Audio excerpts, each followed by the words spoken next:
And good evening. Again, this is Dr. D with you, and we're going to be talking about trust today. And before we start, let's just take a deep breath. And you say, why do you take a deep breath when you start your talks?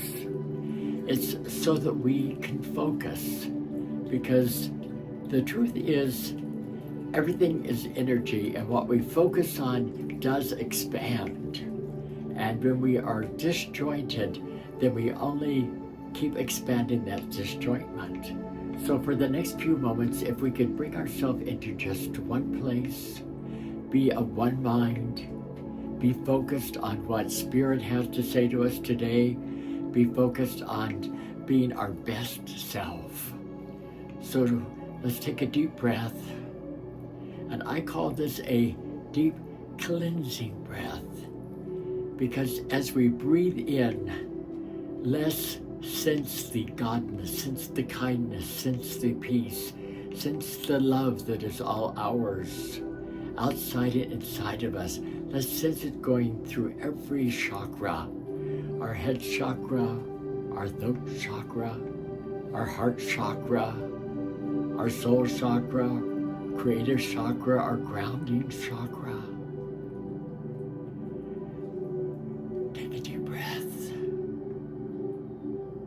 Hold it for a count of 4. Now exhale any anxiety. Let's do it again, and this time exhale any fear that you might have. Okay, ready? Let's take a deep breath. 1, 2, 3, 4, and exhale. So today I'm going to talk about trust. And what is trust, and what does trust look like? Do you know, one of the scriptures in the Bible says, trust in the Lord with all thine heart and lean not into thine own understanding. So what is trust? How do you trust? How do you trust the person that you're living with? How do you trust the government? How do you trust the laws that we live by? I believe that all trust begins with self-trust. Self-trust. We begin to trust other people in proportion to the amount that we really trust ourselves. And self-trust begins with simply self. And self-trust may or may not be supported by what others are saying. But if you don't trust you, you won't be able to move beyond the level of confidence that you have in yourself. You know, you are not taught to respect and admire and trust your own thoughts and experiences. You weren't taught how not to question and how not to doubt yourself. Because when you doubt yourself and when you have questions, it leaves you vulnerable for other people's input. It leaves you vulnerable for other people to begin to control your life and rule your life. And isn't it kind of what happens when we come to the planet? We come here with dreams, we come here with aspirations, we come here with special gifts that's uniquely ours. And then the moment we get here, we're told that we have faulty thinking. And this thinking leads us to negative thinking, and eventually leads us to self-sabotage. And once we begin to understand that this way of thinking and the voices in our head, or I call the voices under the stairs, impact our ability to trust ourselves and trust others, then we begin to realize it's important and it's actually mandatory that we begin to set a positive voice as our personal default. Now, what is a default? Do you know how you buy things online? and we all use credit cards. The default is the credit card that it goes to automatically to do a charge to your account for whatever you're buying. Same type of thing in the default and the voice. Our personal default needs to be a positive voice. Needs to be our positive default. Then no matter what is happening in our life, no matter what's happening, divorce, death, anxiety, health, people in our life, jobs, careers, being stuck in traffic, that our default voice is a positive voice, a personal positive voice. Now, what does that look like? We must develop a habit. Develop a habit of speaking kindly to ourselves. How often have you said, "Oh, I'm so stupid, I'll never get this," or "I'm just a dummy"? Is that speaking kindly to yourself? Or "I'm no good," or "I'm unworthy, I'll never have this," "Oh, I'm stuck in the same old rut," "Oh, I'm stuck in the same old habit, I'm never going to get out of this." Oh, some of you, "Oh, I'm just an addict and I'm always going to be an addict and never anything else," or whatever the case may be. So that is sabotage, and that is focusing energy on that reality that causes it to expand. Now, my experience has taught me sometimes I have to say what my reality is before I even see it. You know, speak to those things that are not as though they are. Speaking them to existence, even when in the natural five senses, I don't see it, I don't feel it, I don't know where it's coming from. But as I began to develop the habit of speaking kindly to myself and seeing how it begins to mature, those things began to come to me. Speak with gratitude. Speak kindly to myself about myself. Sometimes I will speak negative to myself. Yes, I'm not a saint. I still walk on the ground, right? And once I catch myself speaking in the negative frame, I try to stop and reframe it. And sometimes if you see me, you'll see me go like this to my ears. I'm pulling that negative thought out of my head that I've just planted in there. Because negative things will flow in your mind, but they don't have to stay there. Did you hear me? Negative things and destructive things will flow in your head, in your mind, but they don't have to stay there. You can develop the habit of recognizing them. And once you recognize them, begin to let them go through. Yes, I bless you and I let you go through, and now I'm going to speak kindness to myself out loud and in my mind. Because the words that we speak to ourselves are words most of the time that they come from unconscious habits that we developed. They've come from those unhealed feelings and unconscious thoughts that we had. Remember the line of, "You better stop crying right now. You don't have anything to cry about." Or, "I'll give you something to cry about." You know, we're taught that our feelings don't matter. And we're taught usually this by people whose feelings, they didn't know how to express their own feeling. So they taught us that our feelings are unacceptable.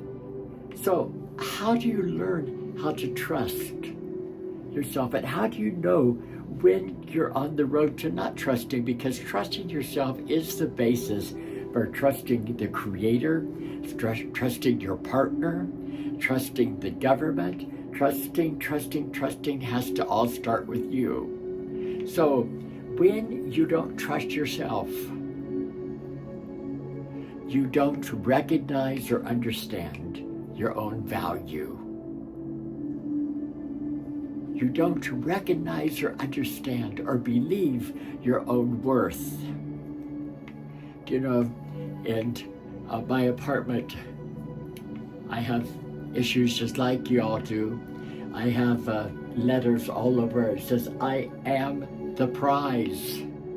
I am the prize. I deserve to be with someone who values and respects me. Most of my life, I haven't thought that. So I began to not trust myself and my decision, my romantic decision, my career decisions, so many business decisions, because I haven't recognized myself as the prize, the voice less than, not good enough. The self-sabotage was my game. One of the things what you recognize when you don't trust yourself is you accept negative messages from your childhood. Some of you who've listened to me for a while, you know that as a child that I was made fun of by the kids at school, called a retard. You know, when I enrolled in school at the age of 5, the lady that enrolled me, she said, this is our son, he's a little slow, if you know what I mean. And over the next 6 years, I completely quit speaking and didn't socialize myself with people or kids because I was slow. I had the negative meaning. And of course, people on the outside of your world are going to validate what you're saying to yourself. They're going to validate that and even make it poignant in your life, so you begin to believe that even more.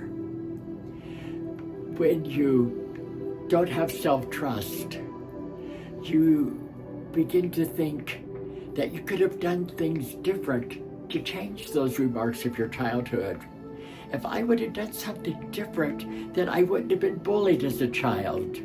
If I would have done something different, then they would have said things. If I would have been something different, then I would have been accepted.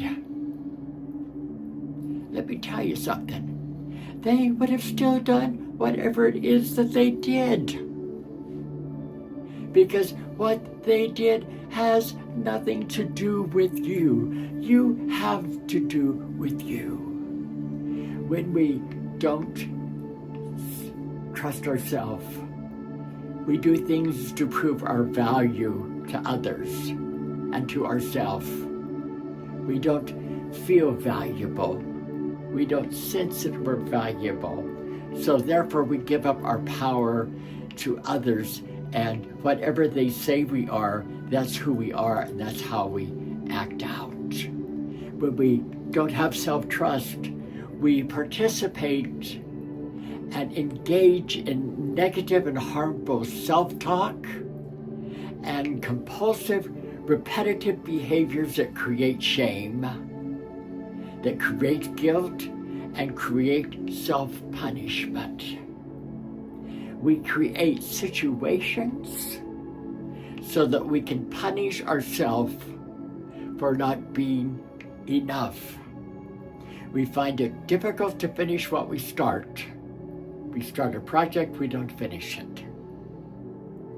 We begin to deny or minimize the power of our choice.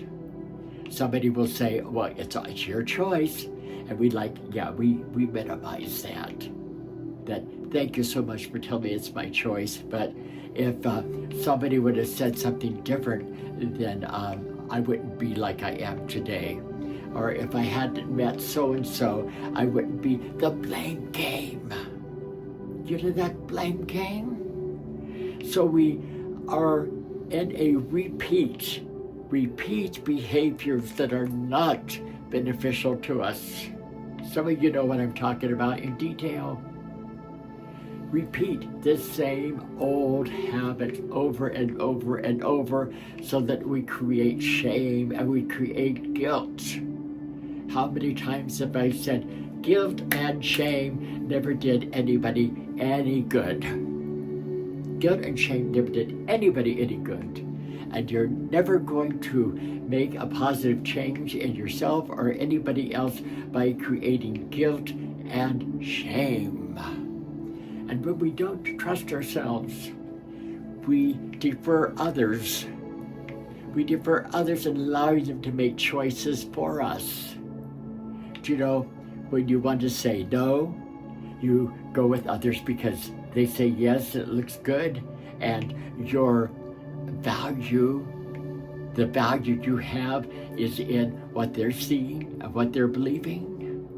We rely heavily on the physical senses to make choices and decisions rather than our instinct, our intuition, our inner guidance. Those of you who've listened to me for a while, you know that I say that often when we pray out loud. But when this God energy, this universal consciousness, the divine, when that speaks to us, it speaks to us through our intuition. Our intuition. And how many times have you had an inner guidance and you haven't followed that inner guidance, and the result has ended up in shame and guilt and self-punishment? So the life that you're living is one of guilt and shame and self-punishment. How's that working for you? How's that doing for you? You can pray until the cows come home. You can wish until the genies pop out of a bottle. And nothing is going to change until you begin to create a habit, develop a habit of speaking kindly to yourself and letting that be the positive default voice for you. I remember too well, most of my life, 90% of my life, I've allowed people to come in and take. I remember one person that was a love interest of mine. He says, I'll never hurt you. You can trust me. Well, how could I trust them when I couldn't even trust myself and didn't even know I couldn't trust myself? So I trusted themselves, went into a business. I had worked hard and saved $200,000. Went into $1 million business, only to get myself kicked out of the business for having 49% instead of 50%. $1 million nightclub. Oh, I'll never do anything to hurt you. Let me tell you, where did that come back to? Because I didn't trust myself, I was constantly hurting myself. If you are hurting yourself, you are going to bring other people into your life to hurt you, either physically, spiritually, mentally, and yes, financially. Physically, spiritually, physically, mentally, and yes, financially, empty your pockets because you don't value and trust yourself. At the beginning of this, I said, trust in yourself may or may not be supported by others. Who gives a rat's behind what anybody else thinks? It's your thinking and your connection with the divine. What is the divine? God, what I call God, is about love, is about giving, is about circulating the love and the giving. It's not about judgment and wrongdoing. It's about right doing. Dear God, today, who can I talk to encourage? How can I make somebody else's life better? How can I make this business that I'm attached to better? How can I make myself better so that I can be this vessel of kindness, of joy, of love, of giving? How many times have you gone into a relationship and you've wanted to get something out of the relationship? That's the small S, the small self. The big S, the big self, goes into the relationship. What can I give to this relationship? What can I bring to this relationship? I trust in myself to bring the best version of myself, to bring the best version of who I am to this relationship. And I'll tell you something. When two people enter a relationship from that same point of view, you have a dynamo on your hands. You know, the Bible verse and coming from a religious background and a spiritual perspective, it says that one will cause 1,000 to flee, but two will cause 10,000 to flee. So what does that translate to? When two people in a unity partnership, unified, coming from the soul senses, not the five senses, the soul senses, the soul consciousness. When they come from that, then anything is possible because they can collectively create the energy that anything negative has to flee and can't stand. But where does that come into play? That comes into play because you have to self-trust. Self-trust beginning with self first. Self first.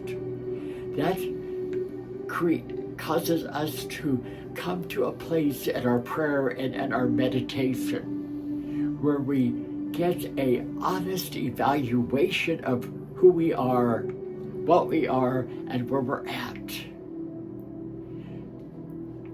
Often I stop and I say, Dear God, show me what I look like in your eyes.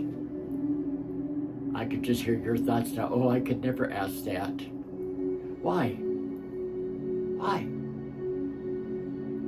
Because you don't think God's going to say, oh, let me show you that you're a reflection of me? Why? What if you begin to ask that and you begin to develop the habit of speaking kindly to yourself? I am the light. I am the love.